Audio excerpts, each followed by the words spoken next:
JAJA of OPOBO, the king Britain couldn't control. He built a kingdom for trade. He refused to bow to British demands. And without firing a single shot, Britain decided he had to go. This is part 2 of JAJA of OPOBO. United Kingdom Britain's real problem with JAJA. Britain did not hate JAJA because he was violent. They feared him because he was effective. He controlled palm oil prices, blocked direct access to producers, forced Europeans to negotiate on African terms. To the British Empire, this was unacceptable. If JAJA succeeded, other African rulers might follow, and that would threaten imperial profit. JAJA believed in negotiation over war. He signed treaties. He communicated with British officials. He insisted on respect and mutual benefit.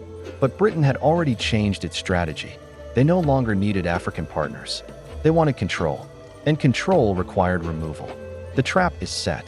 In 1887, British officials invited JAJA for what they called a peaceful discussion. He was promised safety, fairness, honest negotiation. Trusting diplomacy, JAJA agreed. It was a mistake. During the meeting, JAJA was arrested. No war, no battlefield, no resistance. A king was taken with words and paperwork. He was charged with violating treaties written to weaken him in the first place. This was colonial justice. JAJA was sent into exile, first to the West Indies, later to England.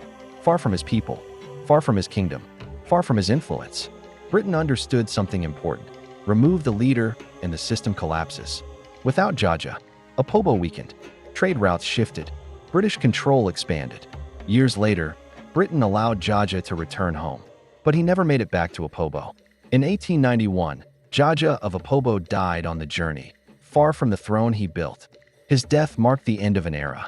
They took his kingdom. They took his freedom. But they could not erase his example. JAJA proved that Africans understood global trade. Resistance did not always mean war. Economic power was real power. He was not defeated on the battlefield. He was removed because he was right. JAJA of OPOBO reminds us, sometimes the greatest threat to power is a person who refuses to be controlled. His story is not just history. It is a warning and a lesson. If this story opened your eyes, share it. If it challenged what you thought you knew, subscribe. Because African history deserves to be told in full.